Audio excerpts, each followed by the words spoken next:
So for my presentation, I wanted to kind of just discuss the theories that I thought contributed to the film that we were supposed to watch. I just feel like talking about it is way more helpful than, I guess, well, for me, it's just way more helpful. So one of the theories I thought that contributed to the film was social structure theory, and which is the organization or makeup of the interactions within society. So, speaking for myself, I am probably lower class. My parents are barely middle class.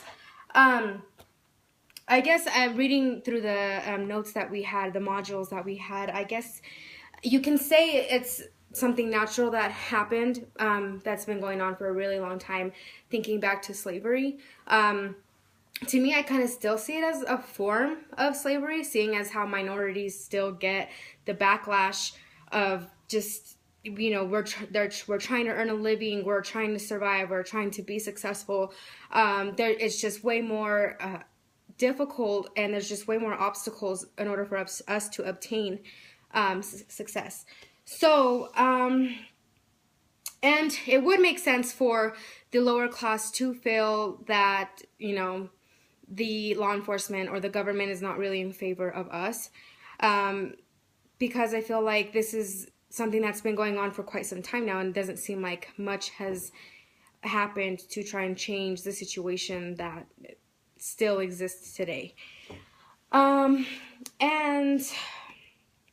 especially with in today's society, what's going on with law enforcement, I feel like it is we're really losing trust in law enforcement and how police officers deal with people of color or minorities, or which I believe and feel that there should be more diversity within law enforcement and just the criminal justice system altogether, because you get people from different backgrounds, different families, different everything, and it lets that person coming from that type of situation and background to deal with those kinds of people, which I feel like the ceasefire program did for a lot of the people within that urban area in Chicago. You don't need someone coming up to you and telling you, oh, well, this is why you're like this and this is that and this. No, that you want to hear it from somebody who has been through what you've been through, knows what it's like, went through the struggle, and wants to continue to be successful. And I feel like the ceasefire program did it, and the violence interrupters were able to reach out and be relatable and tell their story and, encourage them to say, if I can do it, you can do it. And that's proof that they can see. And then, the lower class, the culture of poverty has allowed socioeconomic disadvantages which leads to criminal behavior. So the lower class is going to do whatever is necessary for them to survive, whether that's hustling, selling drugs, prostitution, black market, stealing, killing, whatever it is. It's normal, and it becomes natural to them because that's what they have to do in order to survive. They're not worried about their future finances and having a savings account and sending their kids to college. They're worried about getting through the next day and not getting killed. And then it's no longer a fight between social classes. It becomes violence against those within the same social class.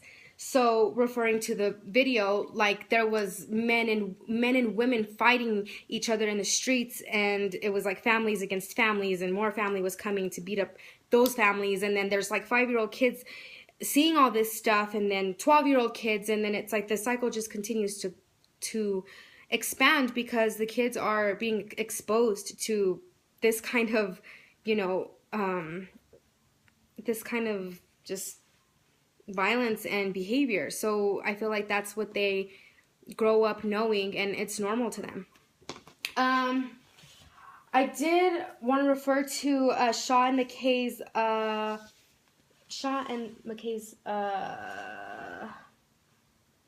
where they talked about the lack of social control and how transitional neighborhoods where lacks stability and provokes a lot of crime.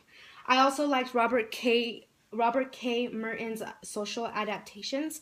Example, conformity. So the conformity that I got from the film was criminal behavior becomes a way of life and accepted. Innovation. Instead of getting a job and working for their money, they turn to an easier way to do so. Ritualism. So they've done this, they know this, they know the strings, they know what they got to do. It becomes an everyday process. It's like a job. It's a way of living. It's a ritual. Retreatism. Teens don't like the rules set up, or people don't want to abide by the law and continue to do what they know. Rebellion. In one part of the movie, it was said that the cops hesitate to stop and enforce the law. So basically, how I took it was, the gangs own the streets. And where ceasefire may be unsuccessful is because, like the American dream theory, people who have not left that lifestyle might feel jealous or hate towards the violence interrupters or this ceasefire program altogether, because they might feel as if the program or the counselors are making it seem like they're too good or better than them. And I feel like that can provoke a lot of negative feelings of like, well, that's great for you, but that's not me. Or, just feel like, well, don't think you're better than I am just because of whatever. And I feel like that's where that can be unsuccessful, because they might actually go against violence interrupters and kind of ignore the whole program altogether, or even feel like, they're disrupting their way of life. And then I have the general strain theory, the diagram that also showed was the failure to achieve goals. So the examples I got from the film was like they might be high school dropouts, no education, no job, drug addicts, alcoholics, lack of consistency, no parents, they're taking care of their siblings, no family, no place to live, they're homeless, no money. An example that I picked up from the film was Capricia would take, Amina would take Capricia to get her nails done, to get her hair done. And I feel like that lack of consistency, that lack of family was like, their kids are not even being able to live a normal life the way that kids should, or the way that teens should, doing things like that, going out with friends, having fun, being a kid. I feel like, a lot of the times within Capricia's situation, her mother was using, so the responsibility was thrown on to Capricia to take care of the siblings, and Capricia was selling the drugs and doing whatever she needed to do, criminal behavior, obviously, to get by. And I felt like that was a lot on her shoulders. So for her to take herself out of that situation, it's hard, because that's easy money. Positive stimuli removal. So like no family, no education, no friends, no peers. Presentation of negative stimuli, which I feel can still be friends, peers, family, because of the simple fact in Capricia's situation, her mother was still using. So that is a presentation of negative stimuli in her life, which may be the case for a lot of kids in that situation, especially when you see mom wanting to beat up and stab some man in the street because he punched her brother, or vice versa. And then alcohol, drugs, gangs. They all lead to feelings of anger, frustration, disappointment, depression, fear, all antisocial behavior, which leads to criminal behavior and possibly even a life of crime. I also liked the culture deviance theory that is tied into the social structure theory.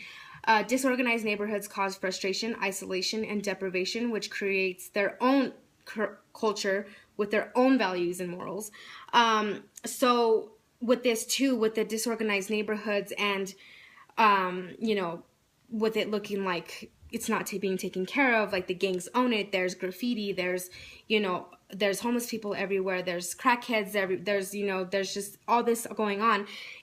I also seen that police use greater force when it's those kinds of places because of the reputation. So the police are already going in with the mentality and in with stereotypes and in with biases, and they're already going in with that kind of mindset into, a neighborhood that's already dysfunctional, already, is really, I think, asking, for help. And I feel like when police use greater force, it's not, it's making the problem worse, better than making it better.